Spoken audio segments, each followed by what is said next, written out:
5절 말씀 제가 봉독하여 드리겠습니다. 이와 같이 우리 많은 사람이 그리스도 안에서 한 몸이 되어 서로 지체가 되었느니라. 아멘. 네. 자, 목적이 이끄는 삶. 저희들이 이제 저번 주에 첫 번째 목적을 함께 나눴고, 오늘은 두 번째 목적을 함께 나누고자 합니다. 저번 주 첫 번째 목적이 뭐라고 그랬죠? 우리의 인생을 하나님께서 통해서 목적을 두셨는데, 이루고자 하는 목적은 하나님을 기쁘시게 하라. 그것이 하나님이 우리를 창조하신 목적이란 말이에요. 우리 인생에게 주신 목적. 첫 번째가 하나님을 기쁘시게 하고, 오늘 두 번째 목적을 함께 보려고 하는데, 두 번째 목적은 바로 우리 하나님의 가족이 되어라 라는 것입니다. 하나님의 가족. 여러분, 이 성경의 이야기를 쭉 살펴보면은 전부 다 하나님을 사랑하는 사람들의 이야기입니다. 하나님 앞에 찬양과 영광을 올려드리고, 우리 하나님과 영원히 하나님의 나라를 통치하는 그런 하나님의 가족들을 만드는 이야기들이 성경의 이야기들이다라는 것입니다. 하나님께서는 인류를 창조하셨지만, 그렇다고 모든 사람이 다 하나님의 자녀가 하나님의 가족이 되는 것은 아닙니다. 어떻게 하나님의 가족이 되느냐? 하나님의 가족이 되는 유일한 방법은 우리가 다시 태어나는 것입니다. 우리가 이 땅에 태어나면서 우리는 사람의 가정에 태어났죠. 그래서 그 사람의 가정에 속했지만, 두 번째로 우리는 다시 태어나야지만 하나님의 가족이 될 수 있다라고 예수님은 말씀하셨습니다. 먼저 하나님의 가족이 될 때 우리들에게 주어지는 유익이 있습니다. 그 유익이 뭐가 있냐면, 여러분, 그 어린아이가 병원에서 태어나면은 그 어린아이에게 풍선도 가져가고 꽃도 가져가고 여러 가지 이 아이를 위한 선물을 다들 준비해서 가지고 옵니다. 그리고 이 아이에게 또 다른 선물들을 가족이 준비를 하는데요. 그 가족의 성을 부여받고요. 또한 새롭게 이름도 지어지고요. 그리고 가족의 일원으로서 누릴 수 있는 모든 권리를 태어난 요 조그만한 그 아기가 첫째 날부터 다 누릴 수 있다라는 것이죠. 이 아이가 집에 가서 집에 사는데, 이 아이가 너는 왜 이 집에서 사냐라고 구박할 사람 아무도 없어요. 가족의 구성원이기 때문에 걔도 집에서 살 권리가 있는 거예요. 그래서 집에서 뭐든지 또 부모님이 준비해놨죠. 얘를 어떻게 먹일까, 얘를 어디에 누일까, 얘를 어떻게 키울까 부모님이 다 준비해 놓으시고, 그리고 또 얘가 성장해서는 또 부모님이 얘에게 유산까지 남겨줍니다. 하나님도 우리에게 이 빌립보서 4장 19절의 말씀을 보면, 그리스도 예수 안에서 영광 가운데 그 풍성한 대로 너희 모든 쓸 것을 채우시리라. 어린아이에게 필요한 모든 것이 집에 준비되어 있듯이 하나님의 가족, 하나님의 자녀가 되는 우리들에게도 쓰고도 남을 만큼 하나님이 풍성하게 우리들에게 주신다라고 말씀하고 있습니다. 더 나아가선 하나님께서는 우리들에게 기업도 주시고, 그래서 이 땅에서 사는 동안 그 기업을 통해서 우리가 필요한 모든 식물을 공급받게 하시고, 또 하나님께서는 우리들에게 유산도 남겨주시는 하나님이다라는 것입니다. 이 땅에서의 모든 풍성함을 우리는 받아 누립니다. 하나님의 은혜로 삽니다. 하나님의 선하심을 경험하고 삽니다. 하나님이 우리에게 인내하시고 우리에게 영광 주시고 지혜를 주시고 힘과 그리고 자비를 주신 이 모든 것이 우리 하나님이 우리에게 주시는 유산이다 라는 것입니다. 우리는 물질만을 받는 것은 그것 가장 기본적인 거, 가장 첫 번째 거라는 거죠. 우리는 그것을 뛰어넘어 우리 하나님께서 우리에게 주시는 아름답고 선하고 영적인 이러한 유산을 받아 누리는 존재가 된다는 것입니다. 언제? 하나님의 가족이 되었을 때. 영원한 나라에서는 말로 형용할 수 없는 더 많은 유산을 우리들에게 하나님이 주실 것입니다. 여러분, 이 땅에서 100년밖에 못 사는 우리들을 향해서 하나님이 주시는 게 이와 같이 풍성함과 은혜와 선하심과 이런 모든 것을 100년밖에 못 사는 이 땅에서 주시는데, 우리가 영원토록 살아가려고 한다면 하나님이 더 많이 필요한 것이 뭔지도 아시고, 또한 풍성하게, 더 풍성하게 하나님이 준비하여 주실 줄로 믿습니다. 그러면 하나님의 유산이라 그러면 유산엔 무엇이 있을까? 여러분, 유산하면 뭐 물질이 생각나죠. 뭐 몇 억. 내가 몇 억을 받을 것이냐. 아마 여러분 가운데서도 부모님의 유산을 물려받으신 분도 있을 거예요. 그러면 유산이 뭐냐? 그러면 뭐 돈 아니면 땅, 뭐 그런 거잖아요. 그런데 제가 오늘 여러분들에게, 하나님이 여러분들에게 유산으로 준비해서 주시고자 하는 것이 가장 넘버원이 뭐냐? 그것은 하나님과 영원히 살 수 있게 된 것입니다. 이게 가장 큰 하나님이 주시는 유업이다, 유산이다라는 것입니다. 여러분, 떨어져 있던 가족들이 서로를 너무나도 그리워하다가 어느 날 드디어 다시 유나이트 됐어요. 다시 리유니언하게 됐어요. 다시 이제 한 집에 뭉쳐 살게 됐습니다.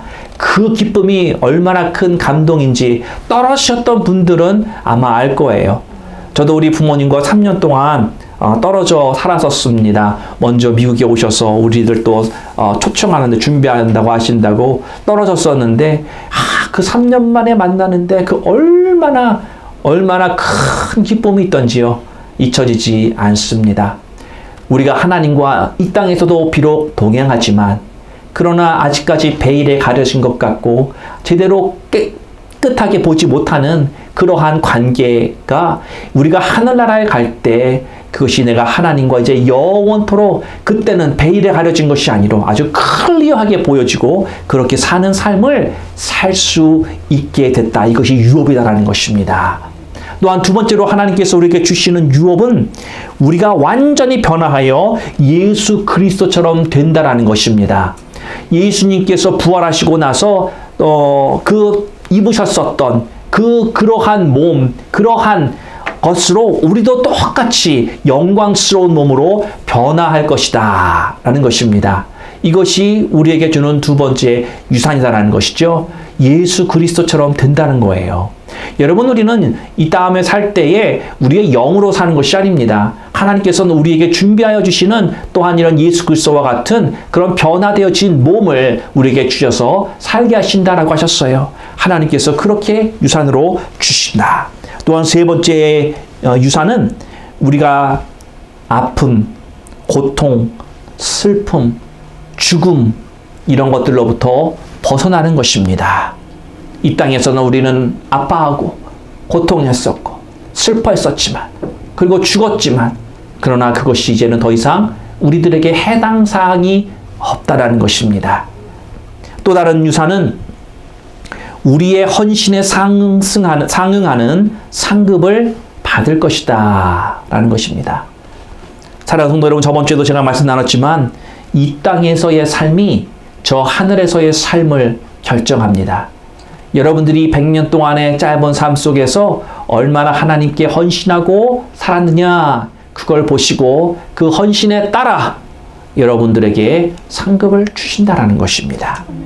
베드로전서 1장 4절 말씀 보면 썩지 않고 더럽지 않고 쇠하지 아니하는 기업을 있게 하시나니 곧 너희를 위하여 하늘에 간직하신 것이라. 우리를 위하여 하늘에 준비하셨다라는 거예요. 썩지 아니하고 쇠하지 아니하고 변하지 아니하는 그런 유산을, 그런 영광을 우리를 위해 준비하여 주신다라는 것입니다. 두 번째로 가족에게 제일 요구되는 것은 사랑입니다. 사랑. 사도 요한이 이렇게 말했습니다. 하나님은 사랑이시다. 하나님은 사랑이시래요. 하나님의 가정의 멤버가 된다라고 하는 것은요, 하나님의 가장 큰 속성, 이 사랑, 그 사랑의 영향을 받을 수밖에 없겠죠. 하나님의 사랑을 받고 하나님의 그 사랑을 내가 또 본받아서 그렇게 사랑의 삶을 살아가는 것, 이것이 하나님께서 하나님 가정에 들어온 새 식구에게 원하시는 것이다라는 것입니다. 그런데 사랑하는 것이 쉬운 일이 아닙니다. 어떤 면에서 이것은 어려운 것입니다. 왜? 사랑하는 것이 내가 가지고 있는 본성과 정반대되는 것이기 때문입니다. 여러분, 우리는 태어나면서 이기적인 그러한 본성을 가지고 태어났습니다. 사랑을 받기는 원해도 사랑을 주고 싶지는 않아요. 이게 우리의 그런 속성이기 때문에 하나님이 나에게 사랑을 아무리 주셔도 내가 다른 사람을 그 사랑으로 사랑하고 사는 것이 어려운 거예요. 그래서 우리는 이 사랑하는 법을 평생 동안 배우는 거예요. 제가 다시 말씀드립니다. 사랑은 배우는 겁니다. 사랑은 내가 원천적으로 할 수 있는 게 아니에요. 받는 것만 좋아하지 하는 게 어렵기 때문에 우리가 평생 동안 뭘 연습하냐면 그 받은 하나님의 사랑을 내가 주는 연습하는 거예요. 여러분 어떻게 연습 좀 하고 계십니까? 응? 하나님은 가정 안에서, 더 정확히는 우리 공동체 안에서 우리가 이 사랑하는 법을 먼저 여기서 배우시기를 원하십니다.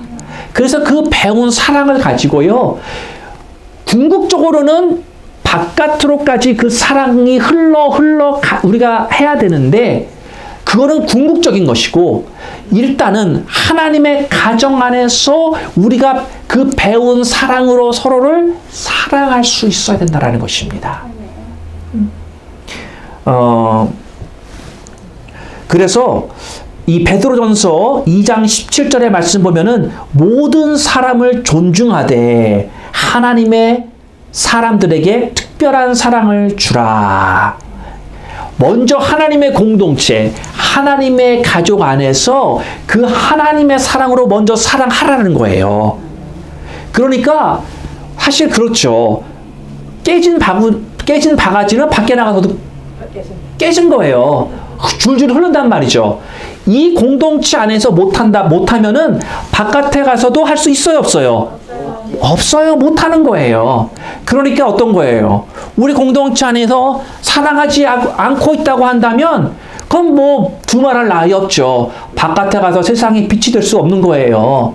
사랑을 나누어 줄 사랑이 없는 거예요. 그래서 먼저 사랑을 여기서 하는 거예요. 여기에서. 여러분 사랑하고 계세요? 응? 네. 천국에서 우리 모두는 다 하나님의 가족으로 살 겁니다. 여러분 우리는요, 이 땅에서 저 원수 같은 인간 내가 이 땅에서만 봐준다, 그러고 끝날 것 같죠? 아니에요. 천국 가면 또 볼 겁니다. 예. 천국 가면 다른데 숨어 살 때도 도망갈 데도 없어요. 내가 보기 싫다고 내가 안 보고 살 수 있는 그런 환경이 아니란 말이죠. 다 서로를 알아본대요. 자, 여러분 여기서 먼저 사랑의 관계를 가지고 살아야 저 영원한 나라에 가서 영원토록 그 관계를 가지고 살아가는 게 쉬워지는 것입니다. 우리는 이 땅에서 뭘 하는 거냐면요, 사랑하는 훈련하는 거예요. 서로 사랑하는 훈련. 혼자서는 사랑을 할 수 없습니다. 혼자서 다른 사람 사랑할 수 없어요. 그쵸? 왜? 다른 사람이 없는데 어떻게 사랑을 해? 그래서 여러분을 짜증나게 하는 사람, 온전하지 못한 사람, 이해가 잘 안 가는 사람을 여러분의 삶 속에 주신 거예요. 그런 사람들을 통해서 사랑하는 법을 배우라고. 그런 사람들까지도 사랑할 수 있게끔 사랑하는 법을 배우라고 주신 것입니다. 사랑은 우리 삶의 최고 가치입니다. 최고 목적이에요. 우리 인생 가운데 가장 중요한 목적은, 가치 있는 것은 사랑하는 거예요. 사도 바울은 고린도전서 13장 3절에 이렇게 이야기를 합니다. 사랑이 없으면 아무 유익이 없느니라. 아무리 말로 유창하게 사랑한다고 해도 그건 꽹과리 소리와 다름이 없다라는 거예요.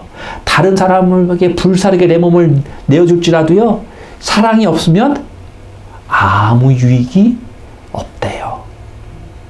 응?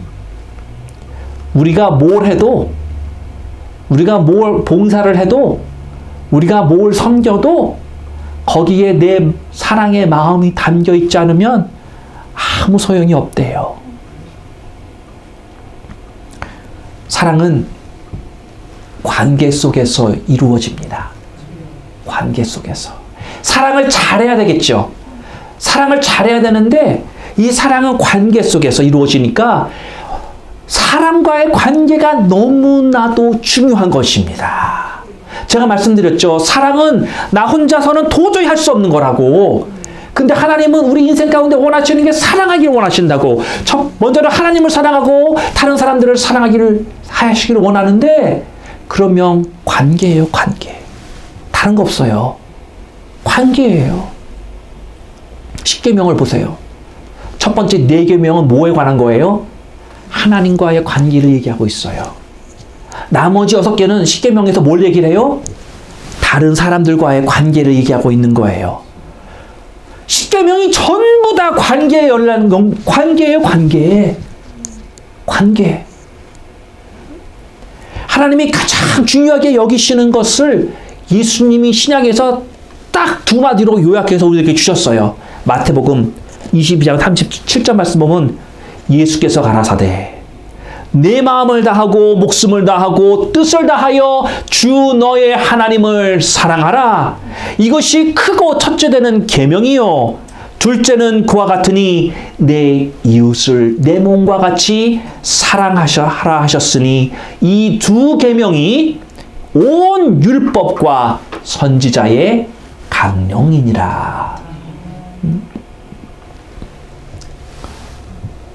하나님을 사랑하는 방법을 먼저 배워야 돼요. 그게 첫 번째 계명이래요. 하나님을 사랑하는 표현을 우리 어떻게 해요? 예배로 해요. 그쵸? 하나님을 기쁘시게 하는 삶, 하나님을 사랑하는 삶, 예배 드리는 거예요. 예배의 삶을 사는 거예요. 그렇게 하나님을 사랑하는 삶을 배우고 난 뒤에는 다른 사람들을 사랑하는 법을 배우는 거예요.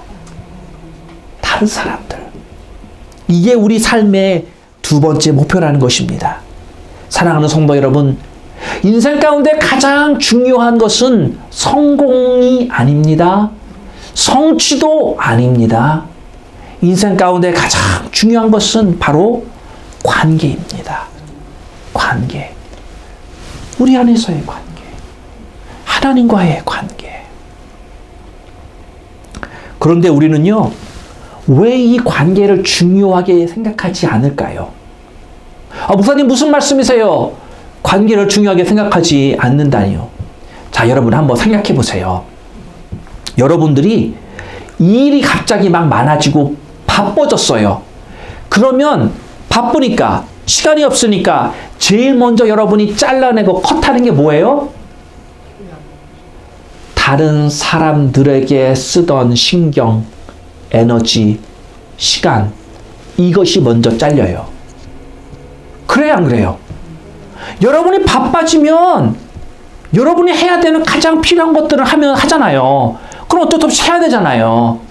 그러다 보니까 다른 사람들에게 소홀해질 수밖에 없는 거예요. 관계들이 소홀해진다는 거죠. 여러분, 제가 지금 뭐라고 그랬어요? 우리가 인생 가운데 가장 중요한 것이 관계라고. 그렇잖아요. 하나님과의 관계, 이웃과의 관계. 관계예요, 관계. 관계를 떠나서는 우리 인생의 목적을 이룰 수가 없는 거예요. 이것은 영원토록 이어지는 관계란 말이죠. 이 땅에서의 짧은 관계 100년을 얘기하는 게 아니라 영원한 관계. 그런데 그렇게 중요한 것인데 제일 먼저 잘리는 게 바빠지면 관계란 말이에요. 하나님께 가장 중요한 것이 이 관계인데 급한 일로, 바쁜 일로 가장 가장 중요한 것을 놓치게 만들어요. 그래서 우리를 바쁘게 사는 게 만드는 게 우리의 적입니다. 네. 왜? 삶의 목적을 잃어버리고 살게끔 만드니까. 그쵸? 여러분, 아무리 바빠도요, 우리 밥은 먹어야 살아요. 그쵸? 그러니까 밥 먹는 거를 sacrifice 할 수는 없어요. 그쵸? 또 아무리 바빠도 화장실은 가야 돼. 이거 참을 수가 없는 거니까. 그런데 하나님께서 가장 가치 높은 기준으로 관계를 세우셨는데, 아무리 바빠도 가장 중요한 건 잃어버리면 안 되잖아요. 그쵸? 그런데 바쁘면 바쁠수록 우리는 가장 중요한 걸 잃어버리게끔 만들어요. 그러니 얼마나 이 왼수가 미운 겁니까? 응? 가장 중요한 걸 잃어버리게 만드는데. 사랑하는 성도 여러분, 우리 삶의 목적은 무엇입니까? 하나님을 사랑하는 것이고 사람을 사랑하는 법을 배우는 것이에요. 제가 다시 말씀드리지만 우리는 우리 스스로 다른 사람을 사랑할 수 없어요. 결코 사랑하지 못합니다. 예. 내 자신은 사랑할 수 있어도 다른 사람은 사랑을 할 수가 없어요. 그래서 사랑하는 법을 우리는 배워나가는 겁니다. 신앙생활이 그거예요. 사랑하는 법을 배우는 거라는 것이죠. 또한 사랑은 영원합니다. 사랑은 영원해요. 고린도전서 13장 13절의 말씀 보면 그런즉 믿음, 소망, 사랑 이 세 가지는 항상 있을 것인데 그 중에 제일은 사랑이라. 뭐가 영원토록 있다고 그랬어요, 지금요? 세 가지. 예, 믿음, 소망, 사랑. 이건 영원토록 있대요. 근데 그 중에서도 최고 으뜸이 사랑이래요. 영원한 거, 영원한 거. 잊어버릴 수가 없는 거예요. 예. 잘못될 수가 없는 거예요. 사랑은 우리의 유산입니다. 유산이에요. 영원토록 소유할 수 있는 거예요. 여러분들이 이 땅에 태어날 때 맨손으로 태어났고 또한 이 땅에서 떠나갈 때도 맨손으로 가죠. 그런데 가지고 가는 게 있다라는 거예요. 물질은 못 가지고 가. 그런데 사랑은 가지고 간다라는 것입니다. 할렐루야. 할렐루야. 근데 여러분, 그 사랑을 가지고 가야 되는데 내가 여기서 사랑을 연습해서 그 사랑을 키워야죠. 그쵸? 맨날 하나님의 주는 사랑 받기만 하면 내 사랑이 있어요, 없어요? 없잖아요. 가지고 갈 게 없는 거죠. 다른 사람을 사랑하는 법을 배워서 내 사랑을 키우는 거란 말이에요. 영원한 유산인데 애게게게 겨우 요거 들고 왔어? 그러면 안 되잖아요. 그쵸? 가지고 갈 수 있는 게 이것밖에 없는데 이거를 그냥 별로 가지고 가지 못한다면 그것도 최고 으뜸이라고 그러는데, 그러면 여러분 펜이 많이 모아서 가시겠어요? 아니면 100불짜리 많이 모아서 가시겠어요? 여러분 이해를 돕기 위해서 제가 돈 화표로 지금 얘기를 하는 거예요. 예? 펜이 아무리 많이 모아봐야 100불짜리 몇 개만도 못해요. 제가 어느 집사님 집에 갔더니 이만한 병에 펜일을 모았어. 근데 보니까 막 엄청나더라고요. 되게 많아. 그 세보면은 굉장히 많을 것 같아요. 근데 아무리 많아도 제가 생각해보면 100불짜리 몇 장만도 안 될 것 같아. 100불짜리 지폐는 접어도 뭐 요만큼도 안 돼요. 그쵸? 예. 그러니까 우리가 하늘나라에 가지고 갈 수 있는 하나님의 유업, 이 영원한 사랑, 이걸 가지고 가자고요. 응? 자, 우리가 여러 사람들과의 관계 속에서 관계가 있잖아요. 내가 이걸 관계를 사랑으로 임했느냐, 사랑으로 대했느냐, 이게 관건이라는 것입니다. 사람들이 임종시가 되면은 그 마지막, 이 땅에서의 마지막 시간이 될 때 자신이 인생 동안 이룩해 놓은 것을 다시 찾지 않습니다. 예를 들면 내가 받은 박사학위 졸업장, 내가 죽기 전에 다시 한번 졸업장을 내 눈에 보여다오. 이런 사람 없어요. 내가 올림픽에 나가서 금메달을 땄는데 죽기 전에 다시 한번 내 목에다가 매달아다오. 이런 사람 없죠. 내가 어렸을 때 받은 상장, 주식 증명서 다시 한번 죽기 전에 내 눈에 한번 보여다오. 그때는 아마 눈에 보일까도 모르겠어요. 그거 찾는 사람은 없더라는 거죠. 인생의 맨 마지막 임종 시간대에 사람이 찾는 게 있으니 물건이 아니라 바로 우리가 보고 싶어하는 사람이 있다는 것입니다. 인생 동안 내가 관계 속에서 쌓아온 그 사람의 만남, 그 관계, 그걸 죽기 전에 가장 보고 싶어 한답니다. 그래서 죽기 전에 사람들이 가서 뭐 해요? 인사하러 가죠. 그쵸? 네. 사랑하는 성도 여러분, 태어나면서부터 맺는 관계, 죽을 때까지 찾는 것이 관계, 하나님 앞에 가서도 우리가 나타날 수 있는 건 관계라는 것입니다. 여러분, 관계를 소중하게 여기십니까? 또한 우리는 사랑으로 평가를 받을 것입니다. 사랑. 하나님이 보시는 영적인 성숙함의 기준이 무엇일까요? 아마도 하나님의 그 성숙함의 기준을 삼는 것은 여러 가지가 있을 수 있지만, 그러나 그 중에 하나가 바로 사랑이라는 거예요. 사랑. 인간 관계 속에서의 사랑을 말하는 것입니다. 성숙한 자가 사랑하게 돼 있어요. 그쵸? 큰 자가 작은 자를 품게 되어 있습니다. 여러분, 이게 영적인 진리입니다. 죄인이었던 우리를 먼저 찾아와 사랑해 주신 게 누구예요? 하나님이세요. 예수님이세요. 사랑받을 아무런 가치가 없는데도 불구하고 먼저 우리를 사랑해 주셨어요. 여러분, 이 세상에, 이 땅에 아기가 태어나면 그 아기를 가장 먼저 사랑해 주는 존재가 누구예요? 부모님이에요. 부모님. 성숙한 자가 먼저 사랑하게끔 되어 있습니다. 여러분은 사랑을 하시는 쪽이에요? 아니면 사랑을 받기를 원하는 쪽이에요? 어느 쪽에 치우쳐 있을까요? 하나님은요, 우리가 그 천국에 이르는 그날 우리가 얼마나 큰 집에서 이 땅에 살았는지 관심이 없습니다. 우리 은행 구좌에 얼마나 많은 돈을 쌓아놨는지 아무런 관심이 없습니다. 여러분이 얼마나 독특하고 화려한 취미생활을 즐겼는지 아무 관심이 없습니다. 여러분, 저희가 이렇게 유튜브를 보면 사람들이 이상한 관심, 하비, 나름대로 즐길 수 있는 것들을 해요. 좋아요. 그걸 하지 말라고 말하지 않습니다. 그런데 그게 다가 되면 안 돼요. 응? 인생은 그게 다가 아닌 것입니다. 만약에 그게 다인 줄 알고 거기다가 올리라면 그 사람은 하나님 앞에 서는 그날 하나님이 그런 합의들 했다고 질문 하나 안 던지실 거예요. 왜? 하나님의 관심사는 거기에 단 1도 없기 때문이다라는 것이죠. 하나님이 무엇을 궁금해 하신다고요? 우리가 다른 사람들을 어떻게 대했느냐? 어떻게 대했느냐?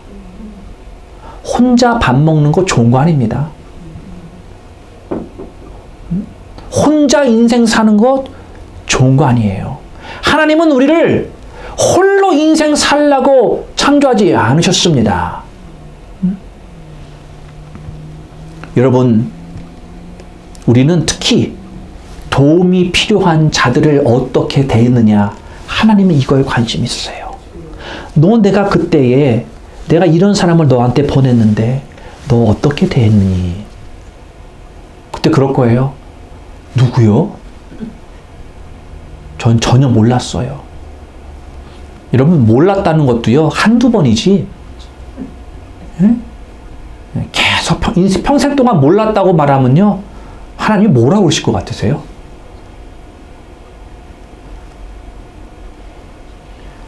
이렇게 주일 설교 말씀을 듣기 때문에 여러분이 몰랐어요가 안 통하는 거예요. 하나님 앞에 가서 너 내가 몇 번이나 너에게 그 말을 수십 번, 수백 번 했는데 몰랐다니. 너 듣고 뭐 했니? 그런 말이 나오죠.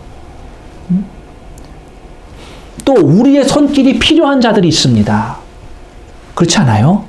우리의 인생 가운데 여러분이 낳은 어린 자녀를 여러분들이 키우는 것은 그 자녀들이 이 자녀들이 필요한 것을 충족해 줄 수 있는 가장 좋은, 가장 먼저인 사람이 우리이기 때문인 거죠. 그렇죠? 우리 주위에도 우리의 손길이 필요한 사람을 하나님이 보내신단 말이에요. 작은 자, 소자에게 냉수 한 그릇 준 것도 그것도 내게 한 것이다라고 예수님이 말씀하셨어요. 여러분, 소자에게 어떻게 대하고 계세요? 소자라고 무시하지는 않으세요? 자, 사랑하는 성도 여러분, 우리의 인생은 사랑으로 평가받을 거예요. 이 땅에서 여러분들이 다른 사람들과의 관계 속에서 얼마나 진심된 사랑으로 그들에게 대했느냐, 하나님은 이걸 분명히 평가 기준으로 삼으시는데, 여러분 어떻게 하면 그 사랑을 잘할 수 있을까요? 효과적으로 할 수 있을까요? 여러분, 시간을 같이 보내는 것, 이게 가장 귀중한 사랑의 표현 방법입니다. 가장 소중한 방법이에요.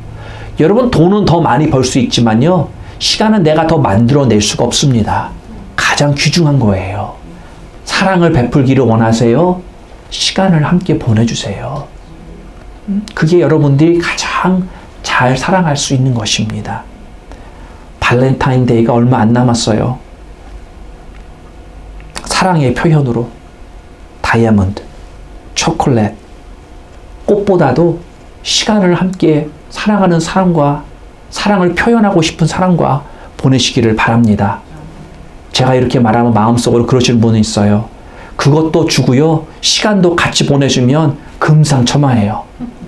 그러시는 분들도 아마 있을 겁니다.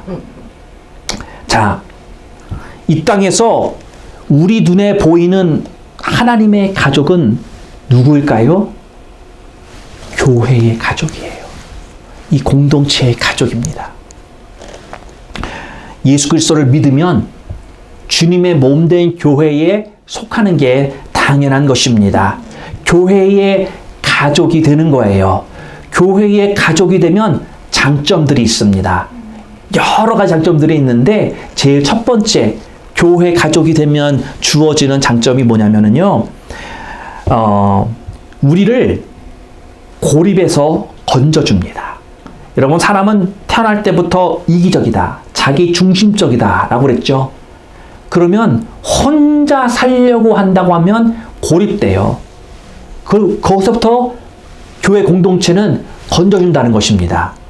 여러분, 교회는 하나님의 가족과 어울리는 방법을 배우는 곳이에요. 교회는 학교이기도 하고 연습실이기도 한 거예요.